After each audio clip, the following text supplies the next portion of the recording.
திருச்சிற்றம்பலம். ஓம் நம சிவாய. எல்லாம் வல்ல இறைவன் அண்டசராசரம் அனைத்திற்கும் ஆறுயிர்க்கும் பொதுவாய் ஐந்தொழில் இயற்ற திருத்தாண்டவம் புரிகின்ற சபைகளிலே முதல் சபையாகிய இரத்தின சபையாய் விளங்கும் திருவாலங்காட்டில் முக்தி பேறு பெற்ற காரைக்கால் அம்மையாரின் மகா குரு பூஜை விழா பங்குனி மாத சுவாதி நட்சத்திரத்தில் அடியார் பெருமக்களால் விமர்சையாக நடைபெற்றது. அந்த விழா நிகழ்வுகளை கண்டு தரிசிப்போம். திருச்சிற்றம்பலம். ஓம் நம சிவாய. நம்ம இன்றைய தினம் திருவாலங்காட்டிற்கு காரைக்கால் அம்மையாரின் மகா குரு பூஜை விழாவிற்கு வந்திருக்கோம். ஆண்டுதோறும் பங்குனி மாத சுவாதி நட்சத்திரத்திலே காரைக்கால் அம்மையாரின் மகா குரு பூஜை விழா திருவாலங்காட்டிலும் காரைக்காலிலும் அடியார் பெருமக்களால் விமர்சையாக நடைபெறுகின்றது. இன்றைய தினம் நம்ம திருவாலங்காட்டிற்கு வந்திருக்கோம். திருவாலங்காடு அம்மையார் முக்தி பெற்ற ஸ்தலம்.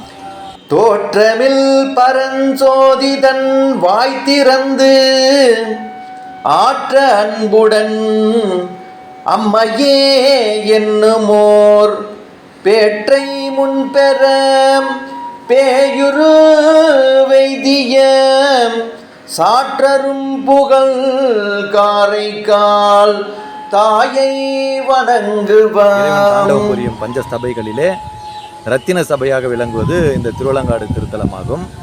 அப்படிப்பட்ட இந்த திருத்தலத்திலே காரைக்கால் அம்மையார் அவர்கள் இறைவனிடத்தில் பிறவாத வரம் வேண்டும், அப்படியே பிறந்துவிட்டால் இறைவா உன்னை என்றும் மறவாத வரம் வேண்டும், அறவா நீ ஆட நின் திருவடியின் கீழமர்ந்து நான் பாடும் வரம் வேண்டும் என்று வேண்டி தான் வேண்டியவாறு அப்படியே முக்தி பேறு பெற்ற ஸ்தலம் இந்த திருவாலங்காடு ஸ்தலமாகும். காரைக்கால் அம்மையாரின் மகா குரு பூஜை விழாவினை முன்னிட்டு திரு ஆலங்காடு திருக்கோயில் விழா கோலம் பூண்டுள்ளது. ஆண்டுதோறும் பங்குனி மாத சுவாதி நட்சத்திரத்தில் அம்மையாரின் மகா குரு பூஜை விழா அடியார் பெருமக்களால் வெகு விமர்சையாக நடைபெற்று வருகின்றது. அவ்வேளையில் அம்மையாரின் அபிஷேக ஆராதனைகளும் அன்னம்பாளிப்பும் திருமுறை இசை நிகழ்ச்சியும் சிறப்பாக நடைபெற்று வருகின்றது.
அம்மையாரின் வரலாற்று குறிப்பு என்னவென்றால், அம்மையார் சோழவள நாட்டிலே காரைக்காலிலே வணிகர் குல தலைவனாக விளங்கிய தனதத்தன் தர்மவதி அம்மையாரின் மகளாக பிறந்து புனிதவதியார் என்ற திருநாமத்துடன் சிறுவயதிலேயே சிவபக்தியுடன் வாழ்ந்து வந்தவர். அவர் நாகப்பட்டினத்தில் வாழ்ந்து வந்த பரமதத்தன் என்ற வணிகனுக்கு மனம் முடிக்கப்பட்டு இல்லறம் வாழ்வில் நல்லறம் கண்டு சிவபக்தியுடன் வாழ்ந்து வந்தார்கள். பரமதத்தன் அவர்களுக்கு ஒரு நாள் அடியவர் ரூபத்தில் வந்த இறைவன் 2 மாங்கனிகளை தந்துவிட்டு செல்கிறார். அதை தன் மனைவியாகிய புனிதவதியாரிடத்தில் எடுத்து வந்து தந்த பரமதத்தன் அவர்கள் இதை நான் உண்ணும்போது தருமாறு கேட்டுக்கொள்கிறார். அம்மையாரும் தன் கணவன் தந்த மாங்கனியை பெற்று வீட்டில் வைக்கிறார். கணவர் இல்லாத நேரத்தில் அடியவர் ரூபத்தில் வந்த இறைவன் அம்மையாரிடம் உணவு கேட்க அங்குதான் இறைவனுடைய திருவிளையாடல் இந்த இடத்தில் தான் தொடங்குகின்றது. அம்மையார் அவருக்கு உணவு அளித்துவிட்டு தன் கணவன் கொண்டு வந்த மாங்கனியையும் அவருக்கு உண்ண தருகிறார். அந்த மாங்கனி ஒன்றை பெற்று உண்ட அந்த அடியார் அம்மையாரை ஆசீர்வதித்து விட்டு செல்கிறார். பிறகு தன் கணவன் உண்ணும் வேளையிலே அம்மையாரிடம் மாங்கனியை கேட்க அம்மையார் மீதமிருந்த ஒரு மாங்கனியை தன் கணவருக்கு தருகிறார். அதை உண்ட அவரது கணவர் அதன் சுவையில் மயங்கி மீண்டும் இன்னொரு கனியை கேட்க அம்மையார் என்ன செய்வது என்று தெரியாமல் அடியவருக்கு தந்துவிட்டோம் என்று இறைவனிடத்தில் உள்ளே சென்று வேண்டுகின்றார். அப்பொழுது மாங்கனி வைத்திருந்த பாத்திரத்தில் இன்னொரு மாங்கனி இறைவன் அருள் சக்தியால் தோன்றவும் அதை மகிழ்ச்சியுடன் எடுத்து வந்து தன் கணவனுக்கு உண்ண தருகிறார். அதை உண்ட கணவன், ஆகா, இது நான் கொடுத்த மாங்கனி அல்லவே, இது மிகவும் சுவையாக உள்ளது, இது கிடைத்த காரணத்தை கூறுமாறு தன் மனைவிடம் கேட்க, இதற்கு மேல் பொய் சொல்லக்கூடாது என்று நடந்த உண்மைகளை மறைக்காமல் தன் கணவனிடம் சொல்கிறார். அப்பொழுதுதான் கணவன், ஆகா, இப்படிப்பட்ட ஒரு சிவபக்தியில் உள்ள ஒரு பெண்ணுடன் நான் வாழத்தகாது என்று தன் மனைவியாகிய புனித வழியாக பிரிந்து சென்று விடுகிறார். அம்மையாரும் பல காலம் தன் கணவனின் வருகைக்காக காத்து கொண்டிருக்கிறார். பிரிந்து சென்ற கணவன் அங்கு வேறு ஒரு பெண்ணை மறந்து அவளுக்கு பிறந்த பெண்ணோடு அம்மையாரிடம் ஆசீர்வாதம் பெற அம்மையை தேடி வருகின்றார். அம்மையாரும் தன் கணவன் வேறொரு பெண்ணுடன் பார்த்து அவருடைய மகளுக்கும் அம்மையாரின் பெயரையே வைத்திருக்கிறார், புனித வழியார் என்று. இப்படி இருக்கையில் அம்மையாரும் அந்த தம்பதியினரை ஆசீர்வதித்து விட்டு அத்துடன் தன் இளமை கோலம் இயங்கி இறைவனை வேண்டி பேய் உருவம் பெறுகிறார். இப்படி பேய் உருவத்துடனே பல ஆலயங்களை தரிசித்து கைலையை அடைந்து கைலையை காலால் மிதிக்கக்கூடாது என்று தலையாலேயே நடந்து சென்று இறைவனை வணங்குகின்றார். அங்கு இறைவனே தன் இருக்கையிலிருந்து எழுந்து வந்து அம்மையே வருக என்று அம்மையாரை அழைத்து உனக்கு என்ன வர வேண்டும் என்று கேட்கவும் அப்பொழுதுதான் சொல்லுகின்றார் அம்மையார், பிறவாத வரம் வேண்டும், அப்படியே பிறந்து விட்டால் இறைவா உன்னை மறவாத வரம் வேண்டும், அறவா நீ ஆட நீ திருவடி கீழ் அமர்ந்து பாடம் வர வேண்டும் என்று கேட்ட அம்மையாரை இந்த திருவலங்காட்டிற்கு வர சொல்லி இறைவன் அம்மையார் கேட்டவாறு அந்த முக்தி பெற்றை அம்மையாருக்கு அளிக்கின்றார்.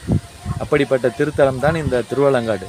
63 நாயன்மார்கள் 62 நாயன்மார்களும் நிற்க காண்கின்றோம். அம்மையார் மட்டும்தான் அமர்ந்திருப்பார். ஏனென்றால் அம்மையார் இறைவன் திருத்தாண்டவத்திற்கு பாடுவதால் அம்மையார் மட்டும் அந்த அமர்ந்திருக்கும் பேறு பெற்றார். அப்படிப்பட்ட முக்தி பேறு பெற்ற தலம் இந்த திருவாலங்காடு. திரு ஆலங்காட்டிலே சிவபெருமானுக்கு போட்டியாக திருத்தாண்டவம் புரிந்த மகாகாளி அம்மன் திருக்கோவிலை தற்போது காண்கின்றோம். திருவாலங்காடு திருக்குளத்திற்கு அருகில் இந்த திருக்கோயில் அமைந்துள்ளது. இங்கு வரும் அடியார்கள் முதலில் காளிதேவி அம்மனை வணங்கிவிட்டுத்தான் திருக்கோவிலுக்கு சென்று வடராணிய ஈஸ்வரரை வணங்குவார்கள். சிவபெருமானும் காளிதேவியாரும் திருத்தாண்டவம் புரிகையில் அதற்கு நடுவராக இருந்த மூஞ்சிகேச முனிவரின் திருவாலயத்தை தற்போது காண்கின்றோம். காளிதேவியின் ஆலயத்திற்கு அருகிலேயே மூஞ்சிகேச முனிவரின் திருவாலயம் அமைந்துள்ளது. ஓம் மூஞ்சிகேச முனிவர் திருவடிகளே சரணம். காரைக்கால் அம்மையாரின் மகா குரு பூஜை விழாவிற்கு வருகை புரியும் அடியார் பெருமக்களுக்கு திருவாலங்காட்டில் அமைந்துள்ள அன்ன சத்திரங்களில் சிறப்பான முறையில் அன்னம்பளிப்பு விழா காலங்களில் நடைபெறுகின்றது. அடியார்களுக்கு அமுது செய்வித்தலே ஆண்டவனுக்கு செய்யும் சேவையாகும். ஓம் சர்க்குருவே சரணம்.